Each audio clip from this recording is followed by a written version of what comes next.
नोंथांनि मोदोमाव सानाय सुनाय एबा नोंथाङा हारा बायनाय आरो देहायारि बायदि जेंनायाव गोग्लैना दं नामा? दङब्ला नोंथाङा बाक्सा जिल्लानि सदर मसलपुराव थानाय मसलपुर डक्टर रबि बर' सिभिल हस्पिटालनि साखाथियाव थानाय लाइफ केयार फिजियोथेरापि रिहेबिलिटेसन सेन्टाराव फैनानै फाहामथाय लाफैनो हागोन।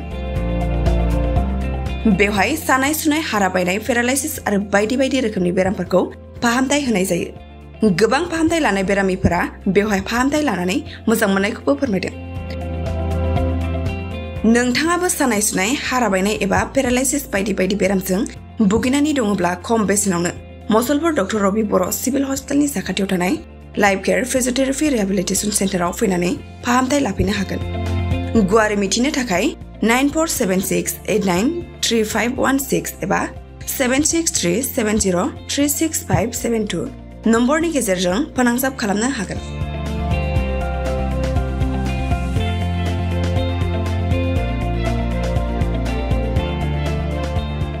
नमस्कार, मोर नाम doctor Dhanjit Das, physiotherapist.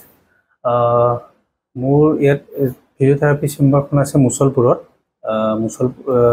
Doctor rabi बर' सिविल हस्पिटालर काखते बेलगुरि चौक। এইখন নৱেম্বৰৰ 24 নৱেম্বৰ 2023 খোলা হৈছিলে। ইয়াতে বহু ধৰণৰ চিকিৎসা কৰা হয়, যেনেকুৱা পেৰালাইজ ষ্ট্ৰোক হৈ পেলাই হোৱা পেৰালাইজ, হয়তো হেড ইঞ্জুৰি হ'লে যে পেৰালাইজ হয় এনেকুৱা পেৰালাইজ, তাৰপিছত কঁকাল যিকোনো বিষ, গাঁঠিৰ বিষ হওক, মাস্কুলাৰ পেইন হওক, জইণ্ট পেইন, তাৰপিছত আপোনাৰ সৰু বাচ্চা যিবিলাক চিপি চাইল্ড বুলি কোৱা হয়, যিবিলাক জন্মগত পেৰালাইজ হয়, সিহঁতক ট্ৰিটমেণ্ট কৰা হয়। আৰু চবটো বিষ আৰু পেৰালাইজ আছে বহুত এতিয়া ঠিকে আছে। এতিয়া গোটেই মানুহে গম পাইছে। আমি ৰিভিউ লৈছিলোঁ, ৰিভিউ লোৱা মতে কৈছে যে যথেষ্টখিনি ভালে হৈছে। বহুত পেচেণ্টে কৈছে যে তেখেতসকলৰ যথেষ্ট লাভান্বিত হৈছে।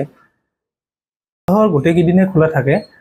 যদি যোগাযোগ কৰিব লগা হয়, মোৰ যোগাযোগ কণ্টেক্ট নম্বৰ আছে, হয় 7637036572 আৰু এটা নম্বৰ আছে 9476893516।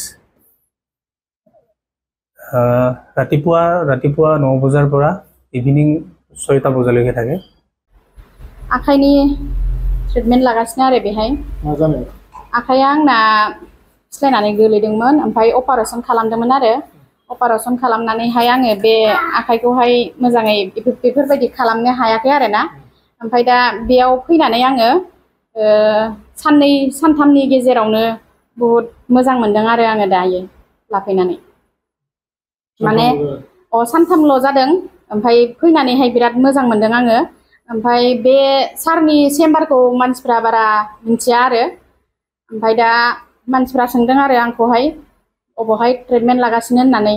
ओमफ्राय दा आङो बयखौबो खावलायहरनो सानो आरो नोंथांमोननि निउसनि गेजेरजों, बे निउस चेनेलनि गेजेरजों, जोंनि बे बेलगुरि चौकआवहाय बे ओरैजाय मेडिकेलनि अपोजिट साइडआवनो सारनि चेम्बारा। स' सारनि चेम्बाराव फैनानै नोंथांमोना जुदि आं बायदि सोरबाफोर भुगिनानै दङब्ला नोंथांमोना बेहाय ट्रिटमेन्ट लाफैनो हागोन आरो ना। जायफोर माने आथिं बायनानै बा आखाइ बायनानै पाटि लगायोना, बेफोरखौहाय एक्सारसाइज खालामनोहाय हागोन आरो ना। बेहाय एक्सारसाइज खालामफैनो हागोन। आंबो लानानै बिराद मोजां मोनदों आरो दा आंबो बिराद प्रुफ मोनदों बेहाय फैनानै। आरो बेल' नङा, गोबां जेनेबा दा जन्मगथा सोरबाफोर थाबायनो हायि, नोरजिया जन्म जायोना, बेफोरबायदियाबो आंनि मेगननि सिगाङावनो मोजां जालांगासिनो आरो बेवहाय फैनानै आं लोगो मोनदों।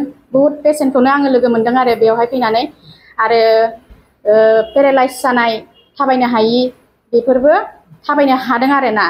आङो बेहाय बोसोरसे गाहाम पेरालाइज जानानै थाबायनो हायि, बेखौबो थाबायनो हानाय नुदों आरो ना आङो बेहाय फैनानै। आं बहुद लोगो मोनदों, बहुद पेसेन्ट लोगो मोनदों आरो ना आङो।